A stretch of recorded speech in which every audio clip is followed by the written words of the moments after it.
నమస్తే. ఈరోజు ఆర్టీసీ భవన్ దగ్గర ఆర్టీసీ రిటైర్మెంట్ ఎంప్లాయీలు ధర్నా చేస్తున్నారు. ఎందుకు ఈ ధర్నా చేస్తున్నారు అనేది తెలుసుకునే ప్రయత్నం చేద్దాం. అన్న నమస్తే. అన్న చెప్పండి, అసలుకి మీ ప్రధానమైన డిమాండ్ ఏంది? మీకు గవర్నమెంట్ ఎప్పటి నుంచి రిటైర్మెంట్ డబ్బులు వస్తలేవు, దీని మీద మీరు ఏం చెప్పాలనుకుంటున్నారు? నా పేరు అనంతరెడ్డి. మాకు 2017 నుంచి రిటైర్మెంట్ డబ్బులు రావాలి.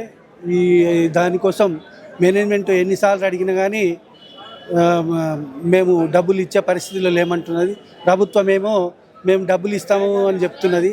అయితే మాకు మహాలక్ష్మి పథకం పెట్టి ప్రతి నెలకు 400 కోట్లు ఇవ్వాలి. మొత్తం బడ్జెట్లో పెట్టింది 4600 కోట్లు. నెలకు డబ్బులు మహాలక్ష్మి పథకం వచ్చినటువంటి డబ్బులు ఎండి గారు తెచ్చుకుంటలేరు. ఏది తెచ్చుకున్నా కానీ ఆ ఖర్చుల మంది మేము తెచ్చుకుంటున్నాడు.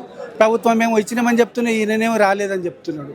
కాబట్టి 2017 నుంచి మాకు ఆర్పిఎస్ ఏరియర్స్ దాని మీద వచ్చేటువంటి లీవ్ ఎన్కాష్మెంట్ కానీ గ్రాట్యుటీ కానీ 2026 వరకు రిటైర్మెంట్ ఉద్యోగులు దాదాపు ఈరోజు 17,000 మంది రిటైర్డ్ అయితే 10,000 మంది ఇక్కడికి వచ్చారు.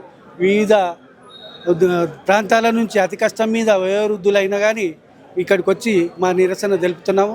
కాబట్టి ప్రభుత్వం వెంటనే దీనికి స్పందించి మాకు రావాల్సిన డబ్బులు ఇస్తే బాగుంటుందని కోరుకుంటున్నాం. అంటే ఇప్పుడు గవర్నమెంట్ దగ్గర అసలు పైసలు నా దగ్గర అని చెప్పి మాట్లాడుతున్నారు. గవర్నమెంట్ లాస్లో ఉంది, మా దగ్గర అసలు డబ్బులు ఇచ్చే ప్రసక్తి లేదని చెప్పి వాళ్ళు మాట్లాడుతున్నారు. మరి మీరు ఏం చెప్పాలనుకుంటున్నారు? ఇప్పుడు ప్రభుత్వము ఏర్పాటు చేసి వాగ్దానాలు ఇచ్చేటప్పుడు వాళ్ళకు కూడా తెలుసుకోవాలి, మరి మేము ఇవ్వగలుగుతామా ఇవ్వలేమా అని. మరి మహాలక్ష్మి పథకం పెట్టిరు. మహాలక్ష్మి పథకం పెట్టినప్పుడు ఇవాళ రోజుకు 10 కోట్లు ఇవ్వాలి. మరి 10 కోట్లు ఎక్కడి నుంచి తెచ్చిస్తామనే తెలివి లేదా? ఒక ముఖ్యమంత్రిగా పనిచేసేటువంటి అతను మరి అబద్ధ వాగ్దానాలు ఇచ్చుకుంటా మాకు ఇచ్చే పరిస్థితి లేదు, అది లేదు, ఇది లేదు అంటే మీరు రేపటి నుంచి టికెట్లు పెంచి మహాలక్ష్మి పథకం తీసేసి డబ్బులు సంపాదించండి, ప్రజలకు వస్తాయి కదా. ఆ డబ్బులకి వెళ్ళి ఈ దాదాపు ప్రతి మనిషి 30 సంవత్సరాలు సర్వీస్ చేసి మేము రిటైర్డ్ అయిన తర్వాత మా పిల్లల పెళ్ళిళ్ళు చేయాలి, ఏదో ఉద్యోగం చేసిన తర్వాత మా ఇల్లు కట్టుకోవాలని ఒక ఆశ ఉంటుంది. అటువంటి ఆశను నిరాశ చేసి మాకు డబ్బులు ఇవ్వకుండా మమ్మల్ని రిటైర్డ్ ఉద్యోగులను, విశ్రాంత ఉద్యోగులను ఈ విధంగా చేయడం భాగ్యం కావు. పైసలు లేకపోతే రేపటి నుంచి మహాలక్ష్మి పథకం తీసేసి మీరు డబ్బులు సంపాదించండి, మా పైసలు మాకు ఇచ్చే ఆస్కారం ఉంటుంది కదా. అంటే ఇప్పుడు క్యాబినెట్ సమావేశం జరుగుతుంది. మరి క్యాబినెట్ సమావేశంలో మీ చర్చ ఏమైనా జరిగే అవకాశాలు ఉంటాయి? అసలుకి ఏమో చెప్పలేము. ఈ మీడియా ద్వారా అక్కడికి ఏమన్నా ఇన్ఫర్మేషన్ పోతే వాళ్ళు చర్చించే అవకాశం ఉంటుంది. ఇక మా ఎండి గారు కూడా అక్కడే పోయింది కాబట్టి ఎండి గారు కూడా వాళ్ళ దృష్టికి పోతే బాగుంటుంది, తీసుకపోతే బాగుంటుంది. దాని మీద రేవంత్ రెడ్డి గారికి నేను కూడా చెప్పేది ఏంటంటే, ఆర్టీసీ కార్మికులతోటి పెట్టుకున్న వాళ్ళు ఇంతవరకు ఎవ్వరూ బాగుపడలేదు. ఆర్టీసీ కార్మికులు చంద్రబాబు నాయుడు 24 రోజులు స్ట్రైక్ చేసినప్పుడు ఆయన ఓడిపోయింది. చంద్రశేఖరరావు గారు మా ఆర్టీసీ కార్మికులను తెలంగాణ ఉద్యమంలో ఎంతో మమ్మల్ని ఆర్టీసీ వాళ్ళని వాడుకొని మమ్మల్ని ఆఖరికి వస్తే మా మమ్మల్ని ట్యాంక్ బండ్ రోడ్ మీద కొట్టిస్తే రక్తపాతం చేసిండు. మా ఉసూరు తల్లి ఆయన పోయిండు. ఈయన కూడా మా ఉసూరు తల్లిగా పోకుండా ఉండాలి, మా ఆశీర్వాదం ఉండాలి, 4 రోజులు మంచిగా ఉండాలి అంటే ఈ వయోవృద్ధుల మనోవేదన గురి చేయొద్దు. ఆ విధంగా చేయకుండా ఉండి రేపటి నుంచి నీవు పథకం పెట్టుకుంటావా మహాలక్ష్మి పథకము, లేకపోతే ఉంచుకుంటావా మీ ఇష్టం. అది మీరు చేయగలిగితే మాకు డబ్బులు అయితే మంచిదే, కాకుండా మహాలక్ష్మి పథకం తీసేసి మాకు రావాల్సినవి మా విశ్రాంత ఉద్యోగులకు మనోవేదన గురి చేయకుండా మాకు రావాల్సిన డబ్బులు ఇస్తే బాగుంటుంది. మా ఆశీర్వాదం కూడా గవర్నమెంట్ నడిపించడానికి ఉంటుంది అని చెప్తున్నాను. చెప్పండి సార్, అసలుకి గవర్నమెంట్ దగ్గర డబ్బులు లేవు అని చెప్పి వాళ్ళు మాట్లాడుతున్నారు.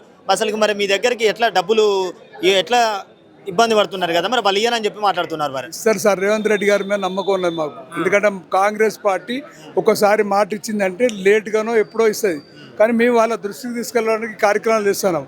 కేసీఆర్ మమ్మల్ని మోసం చేసి 9 ఏళ్ళ అవకాశం ఉన్నా మాకు ఏం చేయలేదు.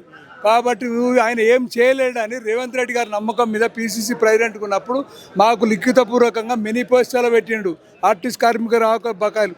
ఇంకోటి ముఖ్యమంత్రి గారికి అభినందనలు కూడా తెలియజేస్తాను. లెక్క చేసి రెడీగా ఉన్నాయి ఇప్పుడు డబ్బులు, ఆడిట్ ఉన్నాయి. ఇప్పుడు ప్రభుత్వం దానికి ఇప్పుడు క్యాబినెట్లో చెక్కు రిలీజ్ చేస్తే రేపే డబ్బులు పడవచ్చు, లేకపోతే నెల పడవచ్చు. మేము రేవంత్ రెడ్డి గారు సంక్షేమ పథకాలు విపరీతంగా ఇచ్చారు. మాకు 14 ఏళ్ళు, ఇప్పుడు నేను 21లో రిటైర్మెంట్ అయినా కాంగ్రెస్ పార్టీకి నేను ప్రచారం చేసిన. ఏమని రేవంత్ రెడ్డి గారు ఒకే ఒక వ్యక్తి రేవంత్ రెడ్డి గారు లేకపోతే కాంగ్రెస్ పార్టీ అధికారం రాకపోవు. అంటే గత ప్రభుత్వంలో మీకు డబ్బులు మంచిగా వచ్చాయి, ఈ ప్రభుత్వం వచ్చినాక ఇలా జరిగిందా? గత ప్రభుత్వం మోసం చేసింది, ఈ ప్రభుత్వం మీద నమ్మకంగా ఆగినాం అంతే. గత ప్రభుత్వం మాకు ఏం చేయలేదు. ఆ పాపం ఈయన ఎత్తుకున్నాడు, ఈ పాపం మాకు పంచాలి అంతే. ఏం చెప్పాలనుకుంటున్నావు కాంగ్రెస్ గవర్నమెంట్? కాంగ్రెస్ గవర్నమెంట్కి ఇంకా మీరు 34 వరకు నేనే ముఖ్యమంత్రి 3 సార్లు అంటారు కదా, మీరే ఉండాలి. మీరుంటే రాష్ట్రం బాగుపడుతుంది. సంక్షేమ పథకాలు మాకు అన్నం పెట్టాలి. మాకు ఇచ్చిన మాట, మీరు ఇచ్చిన మాట ప్రకారంగా ఎన్నికల మేనిఫెస్టోలో 17 నుంచి 21కి వచ్చే డబ్బులు ఇవ్వండి. మీ కోరిక. రేవంత్ రెడ్డి గారు కూడా ఇంకొక మాట, ప్రధానమంత్రి రాహుల్ గాంధీని చేయాలంటాను. మేము గాంధీ భవన్ ముందర మీకు జెండాలతోటి 2,000 మంది జెండాలతోటి మేము వస్తాం. మా డబ్బులు ఇచ్చిన తెల్లారే మీకు స్పీడ్ పట్టుకొని బాణసంచాలు కాల్చి గాంధీ భవన్లో మీకు పూలమాలతో సత్కరిస్తూ ముఖ్యమంత్రి గారికి, పొన్నం ప్రభాకర్ గారికి కూడా ఒక అవకాశం ఉన్నది.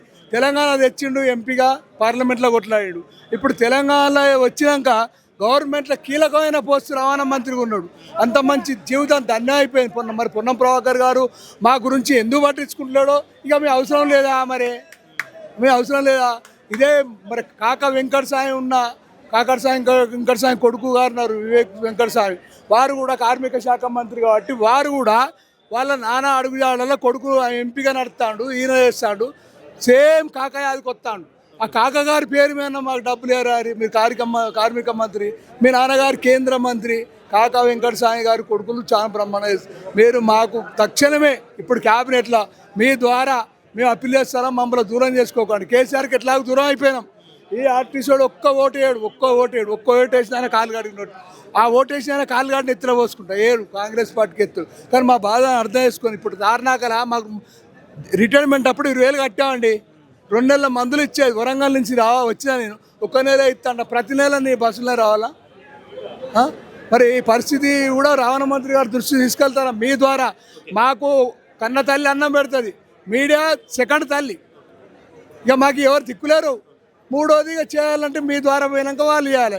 తల్లి అన్నం పెట్టాలి, మీడియా ప్రభుత్వం దృష్టి తీసుకెళ్ళాలి. మీకు కృతజ్ఞతలు, అభినందనలు. మీ ద్వారా మాకు ఒక న్యూస్ వస్తుందని నమ్మకం ఉన్నది ఇవాళ.